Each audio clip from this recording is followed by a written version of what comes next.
Star, and I'm sitting down with Demarkus Lewis, DJ, producer, remixer, all the way from Dallas, Texas. We're here in Scottsdale, Arizona at the Indigo Hotel. So Demarkus, what are your early beginnings with music? I started DJing at 15. I think I was a freshman in high school. I had just bridged away from my friends that were doing not so good things, you know, being a little rough around the edges, and I don't know, it just didn't seem like something I wanted to do for the rest of my life. And I went to my first club when I was 15 years old in Dallas, and from then on out I just knew what I wanted to do, and it's just been a roller coaster since then. Yeah. Growing up, what kind of music would you listen to? What were you into? Well, my mom was a disco queen, so she threw parties, house parties all the time. So, and plus she's very well-rounded with music. When I was younger, I used to actually sleep to a lot of music. It was the one thing that would calm me down. So I would listen to everything from funk to Rod Stewart to like not Billy Graham, but what's that one, just wide range of music basically. It's a melting pot in my brain. So mostly funk and soulful stuff though, and R&B and stuff like that when I was a child. But as I grew up, you know, I got into hip-hop and indie stuff, you know, like Front 242 and 808 State, The Cure, Depeche Mode, all that kind of stuff. When I first started DJing, that's what I played actually. I played hip-hop and The Cure. The Cure. Just imagine that, Public Enemy and The Cure, you know, all in the same set. Here we go. Yeah, so that's pretty much, that is what has formed my ear for music, is everything, you know. As long as it's good, as long as I like it, I'm good with it, you know. So it's pretty much what that boils down to. When you first went to that club, what was it about the music, the scene, or DJing that you thought, I want to do that? You know, besides the fact that, you know, all the music mostly, you know, it had that whole dance element to it. The four on the floor, you know, the kick drum pounding, the hi-hats, and back then it was also a lot of breaks and stuff. But what really got me was the way that everyone just accepted each other, no matter who they were, where they came from. You were there at that party, and it was like a collection of like-minded people. And you know, I came from a scene where at midnight someone would start shooting. It you know, it's a given. So coming from that, walking into a club where you see everybody hugging each other, that was like, wow, you know what I mean? That's pretty much more my mentality anyway. I'm not really a fighter. I was that guy who was keeping them out of trouble. Yeah. So it was pretty much just the people, the culture behind it, the driving force, which attracted me to it, first off. Yeah. In those early days, what was your platform? What were you using in the beginning? My first DJ setup was I had two belt drive record players. I had like a Vestex and a Gemini. No, not Vestex. It was Gemini and Newmark, actually, is what it was. And you know, nowadays, well, the 1200s, you know, they're made with a magnet, so it's a lot easier to get the pitch on. These things, it's like having a belt that's wrapped around a wheel, and it just, you know, the movement of the belt, so you wouldn't really get it on perfectly the first time. So you had to really do a lot of mechanical, you know, touch and goes and stuff like that. It was quite difficult. A small little mixer, you know, with just 2 channels, no EQ. It was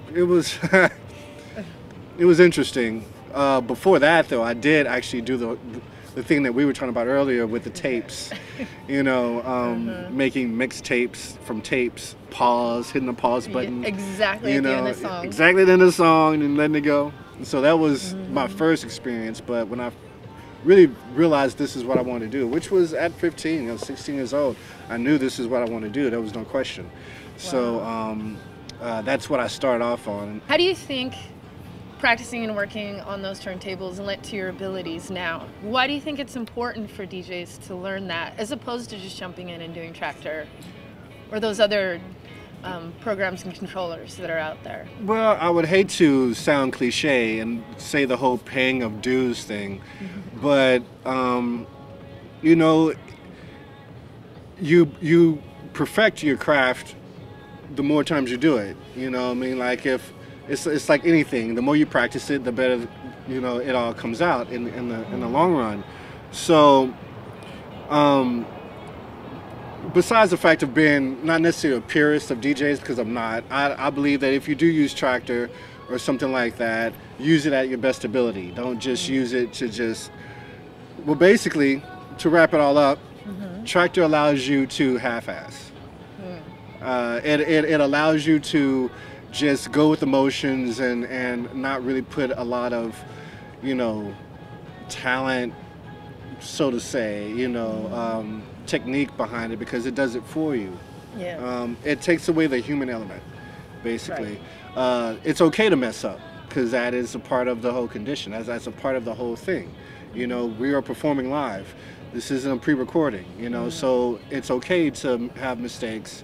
I actually used to do this one thing where I would mess up on purpose just to get a response, you know, because it works. It's weird, you know, you just pitch it just a little bit off and hear the beats, not really train wreck, but, you know, hear the difference between the songs. Nowadays, people like to hear the difference between songs. So I just think that that's like the best way to get about, you know, starting and doing everything with DJing and stuff like that, you know. So you touched on technique a little bit. Right. What are some techniques that you like to employ as a DJ while you're mixing live? Normally I'm maybe 3 or 4 songs ahead of myself. Okay. What I'm playing right now, I already have an idea of where I'm going to go with it, depending on how the crowd responds to it. I have different options. I don't sit down and say, okay, I'm going to play this track, then this track, this track, this track. No, but I do know because I've played this track, they're going to eat this track up, you know what I mean? Or maybe I can try and switch it up here because they've heard this kind of sound for too long. I like to do that. I also like to just play every different styles of house music. You know, it could go from jacking to deep to funky to whatever within a matter of 30 minutes when I'm playing, because the way that it is today, attention spans are very short. Yeah. So like, who wants to sit around and listen to vocals for 3 hours? Yeah. You know, honestly. Or who wants to sit around and listen to minimal stuff for 3 hours? It just doesn't make, it just doesn't tell a story. I like to tell stories when I play, take you on a journey somewhat, you know what I mean? That, and when it comes to technical, never touch the platter. Never touch the platter. Ever. Always just... The tempo? Just the pitch. Yeah, the pitch. Never touch the wheel, ever. Okay. Especially when you're playing vinyl. CDs are a bit tricky. Sometimes if you have it in certain modes, you can get away with it. If I do touch it, I would never speed up a record with using a platter. I might just gently tap it to slow it down. Otherwise, I'm always on the pitch. Right. Know your songs. That's most important. A lot of people are so caught up on what's new and what's fresh that they don't get a chance to listen to the songs that they, bought last week or 2 weeks ago. The shelf life for dance music in a whole is very short. Yeah. Is very short. You could have a top 10 hit one week, and just the next week later on it could be down to 50. You know what I mean? It really just depends on what's coming out and all that stuff. So know your music. Be careful with the technique. Don't rush things, but also have an idea of where you want to go. That's pretty much, I go into every performance that way. So what led you into producing? It was about 2000, right? 2000 it was. I actually signed my first record deal on my 25th birthday in 2000. And I kind of made a point with myself a couple of years prior to this, or 2 years before this, previous. I had a goal. If I didn't release my first record by the time I turned 25, then I would just give it up, and try something different. And on my 25th birthday, I signed my first